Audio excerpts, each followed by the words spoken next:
let's be very, very, very quiet because the children are sleeping and it's midnight.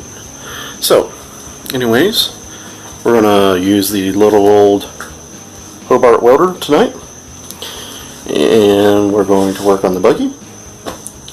And I bought a little parts. Let's see if we can see it here. So, I bought a tab kit. Comes with quite an assortment of tabs. There's about 10 of each style though. So these are trick tabs, I think they call them. And these are body tabs. Basically the same thing, just one's much thinner. So there's 20 of those, and then there's 10 of this style of roll bar gusset. And there's 10 of this style roll bar gusset. So my idea is to use a mixture of the thin and thicker tabs on the side of the buggy here, and then in the square parts probably put the gussets and hopefully use those with a welded nut behind it eventually once I go and get those to mount the side panels on the buggy. So let's get to it, boys.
Alright guys, so got them on there.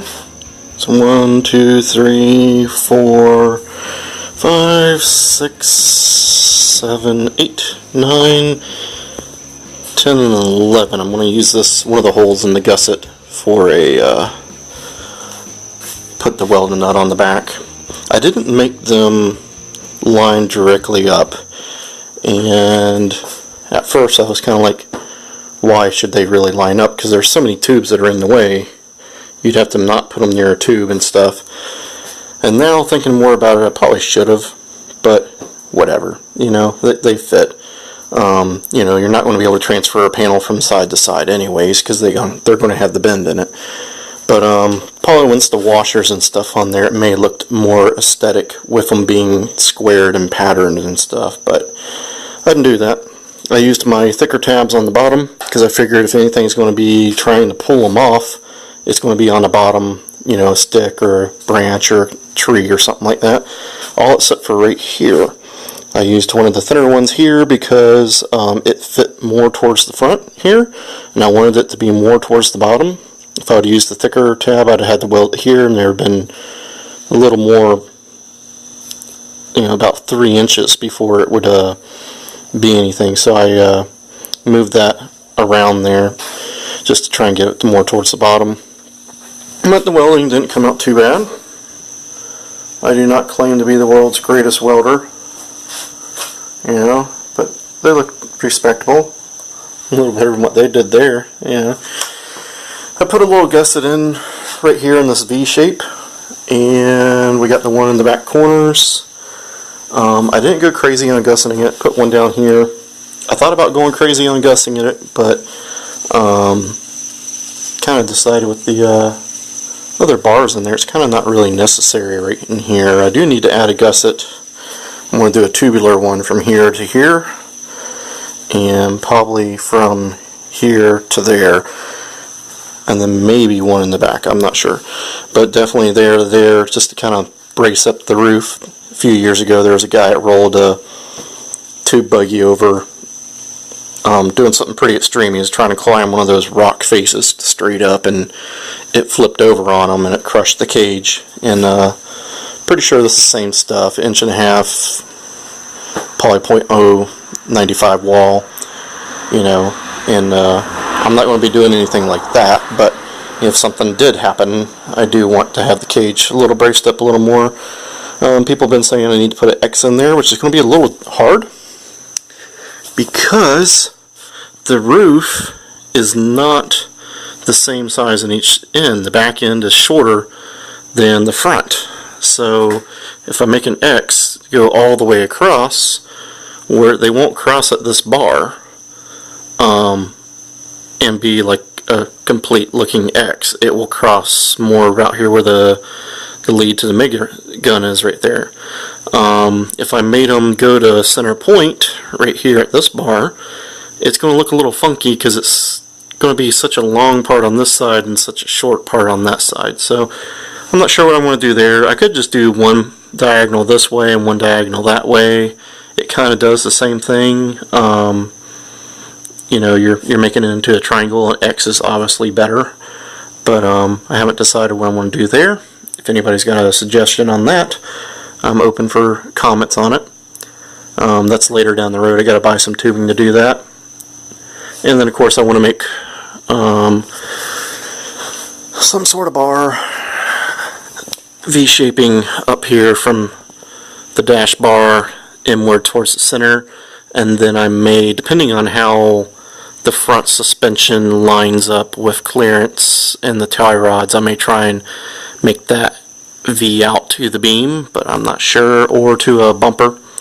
I would like to put a small bumper on it. I don't have a huge amount of room in my garage to be able to put a really crazy bumper, but I do want to put a small winch on the front, because this thing is big and it is heavy. Well, will be heavier. But right now I got about 3 feet or so until I hit the washer, so I can't go too far, maybe a foot.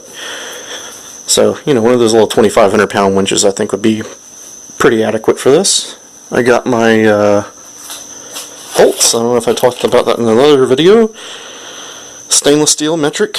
I looked at the prices on both American and metric. It was about the same. I would like to try and make everything metric, and that's probably not going to be able to happen all the way, because some of the things you get are American hardware. Like these brackets are drilled out for American hardware, and they fit in there, but they fit loose. You know, that's got some slop in it, and this is a 1/2 inch bolt.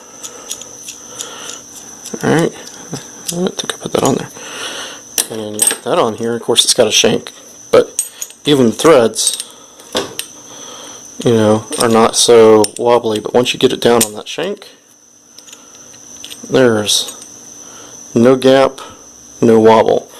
So over here, there's a slight gap, you know. So, but there's some articulation there. So I was hoping I could use some of these, because you buy a box of bolts. I only needed 30 of them, and it comes in a box of 50.